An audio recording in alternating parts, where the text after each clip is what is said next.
que é a fraternidade, e a fraternidade em ação, o propósito final desse nosso programa é que a fraternidade, esse sentimento, possa fluir em atitudes e comportamentos que possam realmente melhorar nossa sociedade, melhorar o nosso convívio. Nós estamos conversando sobre a campanha da fraternidade, um movimento, uma ação da Igreja Católica, mas ela quer ser também um diálogo com todas as pessoas de todos os credos, com toda a sociedade, com todas as pessoas de boa vontade que queiram entender um pouco a realidade que estamos vivendo e tirar daí proveitos e oportunidades para crescer na nossa caminhada rumo à humanidade. Antes de mais nada, é preciso dizer que nós estamos comentando e falando sobre esses três eixos, esses três em que a gente desenvolve o tema que a campanha da fraternidade nos propõe cada ano. Este ano nós temos um tema, fraternidade e vida, dom e compromisso. Mas este tema, ele é desenvolvido, por assim dizer, nesses três verbos: ver, julgar e agir, isso já há alguns tempos na campanha da fraternidade. Este ano, aproveitando até mesmo o lema da campanha da fraternidade, sentiu compaixão e cuidou dele, a campanha da fraternidade está retomando esse ver, julgar, agir, a partir desses três verbos retirados dessa parábola de Jesus Cristo, que é proposto como uma reflexão para nós. Viu, sentiu compaixão e cuidou dele. Hoje nós vamos tratar um pouquinho mais, falar um pouquinho mais dessa última parte desta frase, e cuidou dele. Podemos começar a nossa conversa falando assim, principalmente daquelas críticas que muitos de nós, católicos, cristãos, sofremos, de que esse cuidar das pessoas às vezes não é realizado, e quando é realizado é também criticado de uma forma, né, de que a igreja não deveria cuidar disso, né? A igreja seria só aquele templo para a gente estar rezando e louvando a Deus, e deixar esses casos do social um pouco mais para os níveis políticos e sociais, outras instituições. Vale dizer que para a igreja, em especial a Igreja Católica, da qual eu represento, né, nós temos três deveres principais que são essenciais na nossa comunidade. Sem esses deveres que a igreja se propõe a fazer, ela se esvazia. Quais são esses três? Seria o anúncio da palavra de Deus, porque o próprio Jesus nos mandou: ide e evangelizai, levai a todos os povos a minha palavra. Então o anúncio da palavra de Deus é um dever da Igreja Católica. Também é um dever da Igreja Católica celebrar os sacramentos deixados, instituídos por Jesus Cristo, para nos aproximar cada vez mais de Deus e um dos outros. Mas o exercício da caridade é também um dever e está na essência da comunidade cristã desde os primórdios, desde o início do cristianismo, lá desde o primeiro século, a comunidade cristã devota, inclusive, alguns membros para a realização dessas atividades caritativas, exercício da caridade, tão necessários, não somente para os da própria comunidade, mas também para os de fora. E a igreja, você pode ter o seu conceito, aí eu trago um conceito entre tantos, que a igreja é também presença de Deus no mundo, mas uma presença como família. E família de irmãos que se ocupam, que se preocupam uns com os outros. Por isso, a igreja não deve nela haver ninguém que sofra. Lá desde nos Atos dos Apóstolos, se diz que não existiam necessidades entre eles. E o crescimento da igreja, o desenvolvimento da igreja, chega até nós hoje, trazendo esse exercício da caridade tão presente, tão forte ainda nos dias de hoje. A campanha da fraternidade deste ano, ela acontece esse ano, mas ela já vem trazendo alguns rumos delineados anos antes. Não sei se você sabe, a campanha da fraternidade, depois que ela encerra no período da quaresma, a gente tem um período de avaliação. Esse período de avaliação em que tem umas perguntas que trago para vocês agora. Que tema você gostaria que a campanha da fraternidade tratasse para o próximo ano, por exemplo? A partir dessa pesquisa, a partir dessa avaliação, os bispos da CNBB escolhem um tema e, a partir desse tema, transformam num documento, num texto, que é o texto base, que chega até nós na comunidade.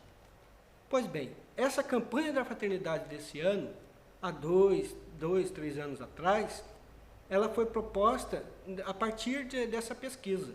Uma pesquisa em que apontou a necessidade do suicídio ser colocado como um tema a ser refletido e trabalhado dentro da comunidade cristã e, a partir daí, também a sociedade. Os bispos da CNBB, iluminados pelo Espírito Santo, inverteram um pouco essa lógica deste tema.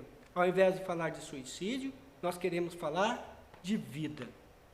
Por isso o tema: fraternidade e vida, dom e compromisso. Percebemos nos dias de hoje, infelizmente, que a vida está cada vez mais perdendo um pouco do seu sentido, né? Alguns dizem, antigamente, você pode se lembrar, que existem 2 dias importantes na nossa vida, dias importantíssimos, essenciais. O primeiro, o dia que você nasceu, que você veio para a vida. E o segundo dia, o dia que você descobriu para que você veio ao mundo. Para mostrar como o sentido para onde estamos vivendo é importantíssimo para os dias de hoje. Qual é o sentido da vida para todas as pessoas? O sentido da vida, a igreja e todos nós, seres humanos de boa vontade, podemos identificar às vezes com o amor. Sem o amor, parece que a vida não tem sentido. Mas eu gostaria de que a gente tirasse um pouco do romantismo desse amor e colocasse esse amor como um exercício caritativo para o próximo. Perceber que o outro precisa e cuidar dele. O sentido da vida, então, que nos encontramos, é o amor, que, entre outros aspectos, se traduz na capacidade que a gente tem de se compadecer e de cuidar dos outros. Para nós cristãos, esse sentido da vida tem um olhar todo especial. Esse sentido para nós cristãos, o sentido da nossa vida, nós vivemos porque olhamos para aquele que disse: eu sou o caminho, a verdade e a vida. Ele se faz o sentido do nosso viver. E ele mesmo disse que a gente deveria buscá-lo para saciar a nossa sede, né? Saciar a nossa sede nessa fonte inesgotável. Mas aonde o encontrar nos dias de hoje? Aonde o encontrar? Ele mesmo diz no seu evangelho, né? Aonde nós auxiliamos alguém necessitado, é a ele que ajudamos, é a ele que socorremos, né? E a campanha da fraternidade, irmãos, ela é uma reflexão, mas ela nada mais é do que o amor agindo no mundo de forma organizada, porque o cuidar das pessoas não pode ser feito de qualquer jeito. Mesmo na parábola que a gente tem como iluminação para a nossa campanha, a gente vê movimentos ordenados do samaritano, que auxilia aquela vítima que está à beira do caminho. Ele desce da sua montaria, cuida de uma forma emergencial, depois o coloca sobre sua condução, sua própria condução, e o leva até uma estalagem para lá continuar os seus cuidados. Então, todo um trabalho elaborado. A campanha da fraternidade quer refletir isso, quer trazer-nos subsídios para que a gente possa atuar de uma forma organizada para atender às necessidades das pessoas. Diga-se, é claro, que toda a ação social da igreja, ela não é uma assistência social que qualquer grupo social poderia fazer. Qualquer grupo político, qualquer grupo empresarial, qualquer grupo comercial poderia executar uma assistência social. Antes, é um exercício da caridade, da fraternidade entre nós como irmãos. Né? Uma caridade organizada que é testemunhada na história por membros da comunidade, mas também por membros de fora. Eu trago aqui duas historinhas que vai nos fazer pensar na importância dessa caridade organizada, desse exercício de atos, né, de caridade, de bem para com o próximo. Né? Eu trago, por exemplo, a história de São Lourenço, que quando condenado ele, os cristãos, os bispos, por uma perseguição no seu tempo, ele era um diácono que cuidava do atendimento aos pobres, cuidava das finanças, então, para chegar até os pobres as suas necessidades. Ele ficou um tempo mais livre, São Lourenço ficou um tempo mais livre, deixado pelas autoridades, para que ele pudesse juntar os tesouros e entregar para eles. Pois bem, São Lourenço pegou todas as suas economias, distribuiu para os pobres e levou os pobres para essas autoridades, afirmando serem os pobres o tesouro da igreja. Então veja que história bonita, dramática, porque se tornou um mártir por causa dessas atitudes, dessa sua ação, mas demonstra para nós a importância do agir caritativo para com as pessoas. Mas você pode me dizer, bom, Vicente, isso é um testemunho de alguém dentro da comunidade, de alguém cristão. Eu trago para você uma história do imperador Juliano, o apóstata. Não é um cristão, nem mesmo um crente em Deus, né? Um pagão que queria restaurar o paganismo no Império Romano.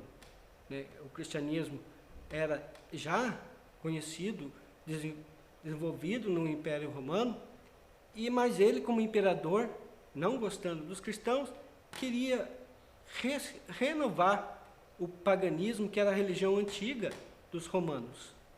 Né? Então ele queria propor uma renovação para o seu paganismo. E ele disse numa carta que do cristianismo, o único elemento que o atraía, que ele gostaria que continuasse, mesmo na sua religião pagã, era o exercício organizado da caridade, que ele achava isso admirável e isso muito oportuno até para a sua religião pagã.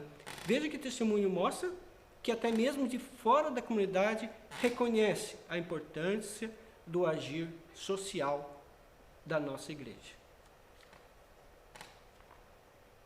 Todas essas questões que envolvem a sociedade, vale dizer que não são questões que trazem unanimidade.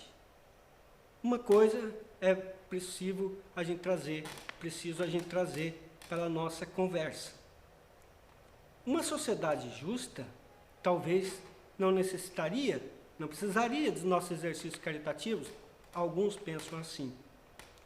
A justiça social, ela não é uma obra da igreja, da religião.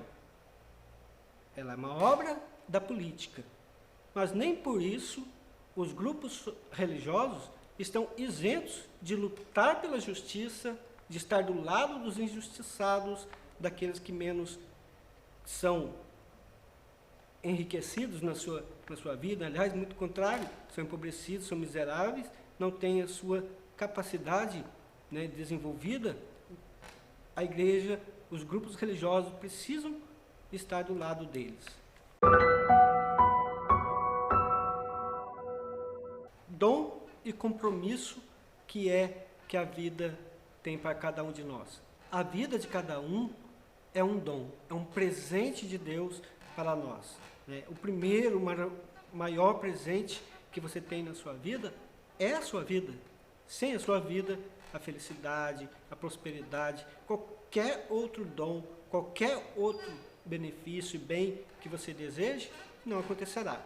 A vida, então, é o dom primeiro e mais precioso que temos para nós, seres humanos, cultivar nessa terra.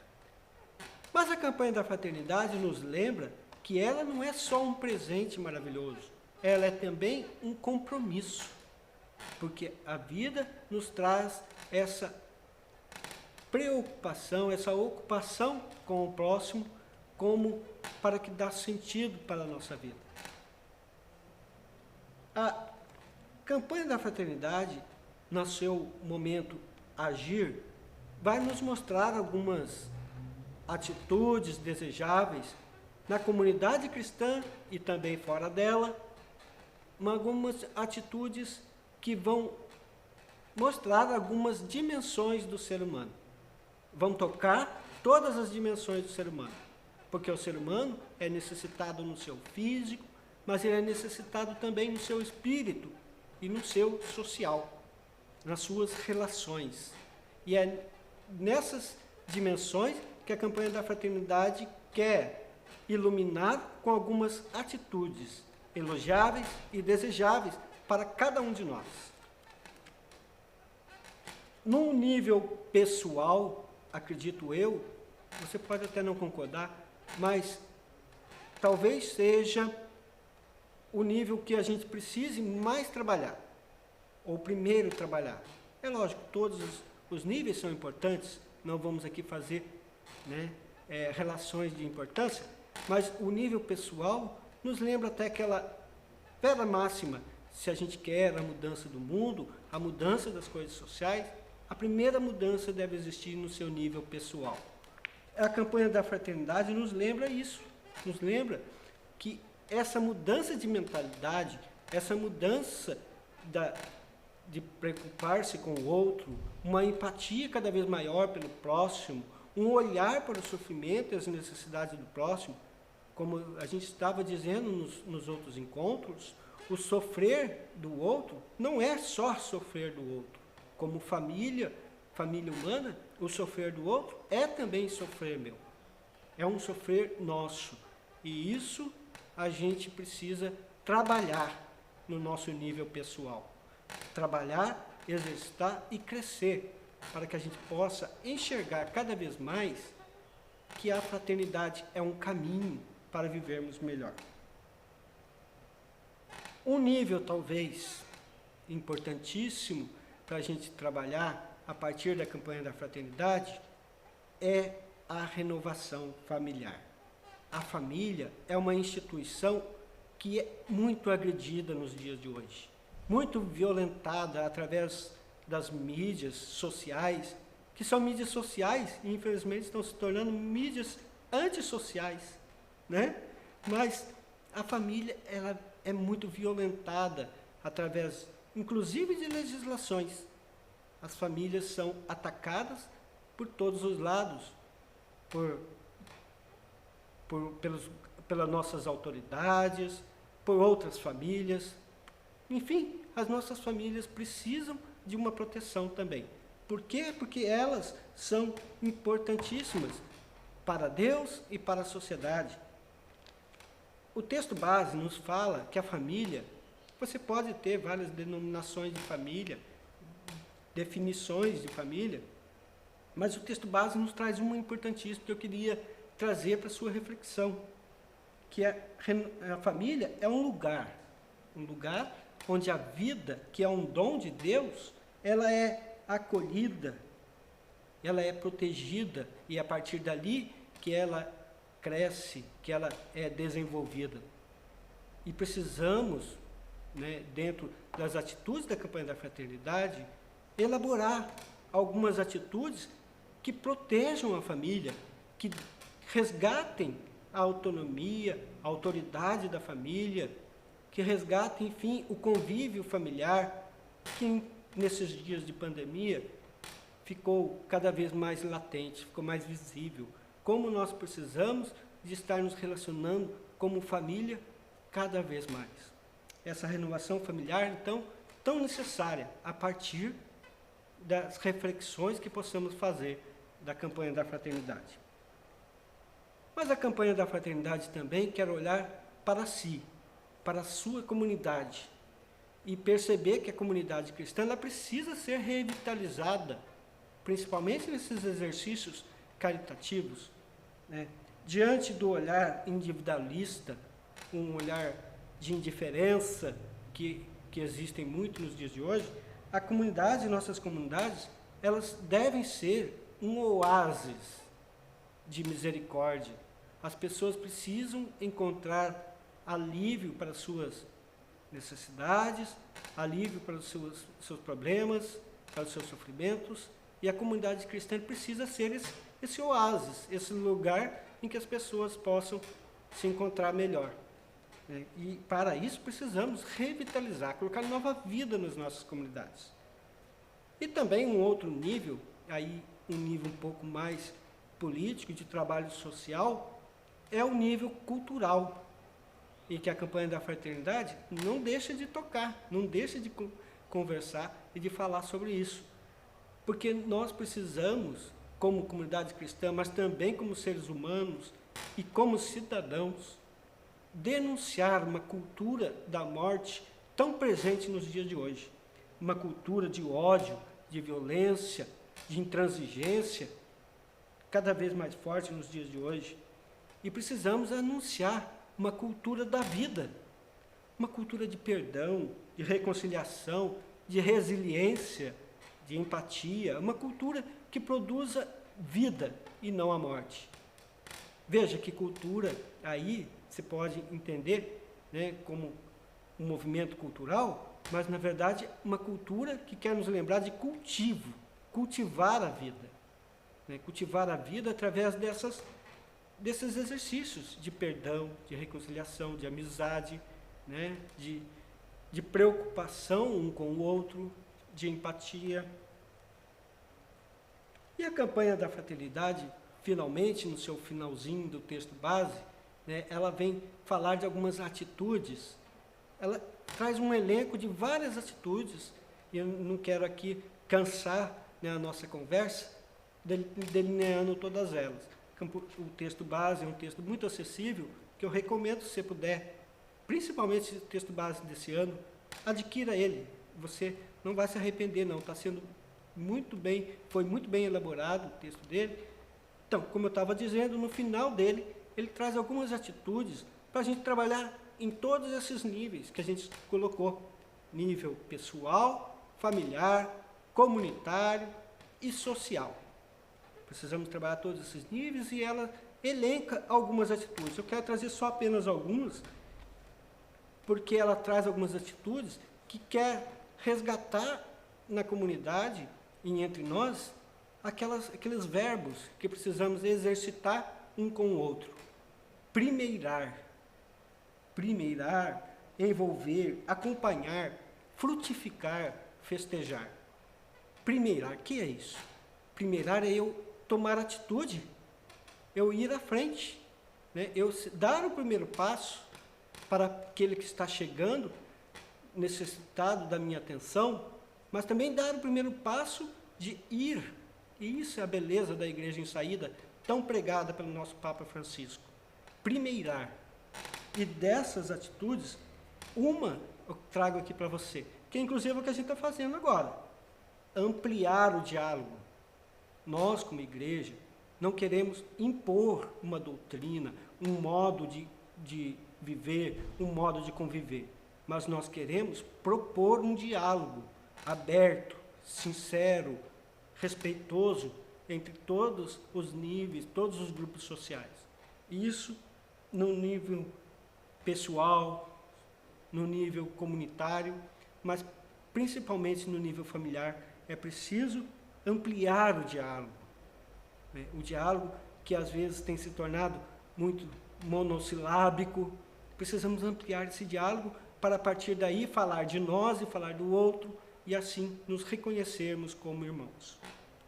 Envolver, é uma palavrinha tão bacana que a gente precisaria de mais tempos para estar trabalhando essa palavrinha envolver, né? Que eu trago uma atitude que o texto base nos aponta, que é o de fortalecer os laços de vizinhança. Infelizmente, nós vivemos, nos dias de hoje, uma desconfiança muito grande entre um e o outro, e muitas das vezes um desconhecimento do lugar e das pessoas que nós vivemos. Quantas pessoas não conhecem o vizinho da direita, o vizinho da esquerda? Então, precisamos, envolver as pessoas com a campanha da fraternidade, fortalecer esses laços de vizinhança, acompanhar.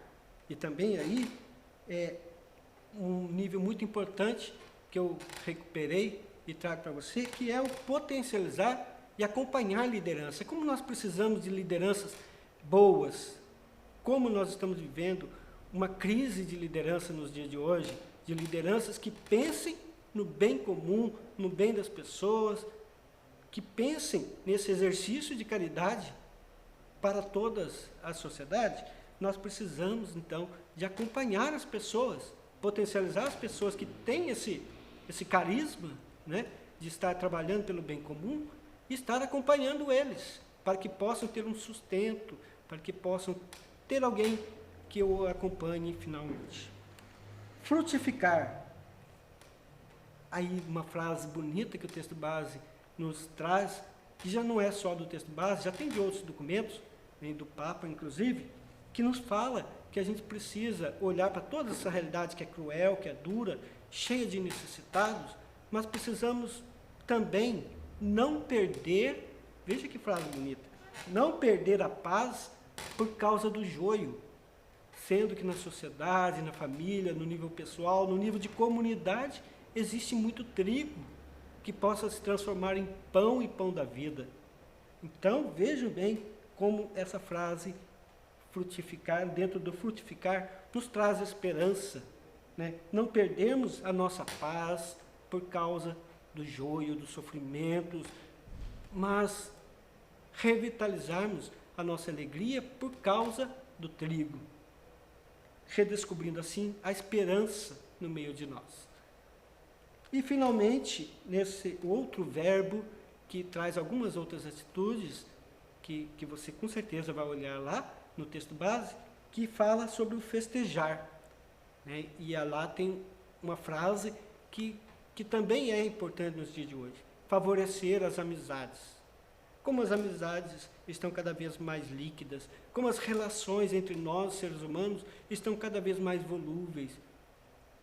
Então é preciso fortalecer, solidificar as nossas relações de amizades e verdadeiras amizades, que são importantes na vida de cada um.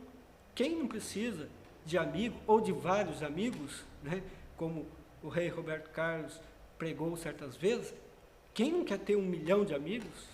Então, precisamos resgatar essas relações, para que tudo isso que a gente viu como atitude, em todos esses níveis, possa florescer a nossa humanidade para uma sociedade melhor, uma sociedade que acompanhe os seus, uma sociedade que tenha preocupação, principalmente com os mais necessitados. É lógico, a campanha da fraternidade, muitos olham para ela e esperam que ela chegue com uma receita pronta, acabada, que vá, assim, acabar com algum problema que ela esteja vendo, né? Não é bem assim. A campanha da fraternidade, ela propõe atitudes que possam atingir esse nosso objetivo. Qual o objetivo? O de celebrarmos a nossa vida. Vida que é dom e compromisso. Uma vida que a gente tem as nossas relações dentro desses 3 verbos que Jesus nos propõe: ver, sentir compaixão e cuidar dela. Cuidar do necessitado. Era isso que a gente tinha para conversar. Muito obrigado a você que nos acompanhou e esperamos vocês até a próxima. Fiquem com Deus. Paz e bem.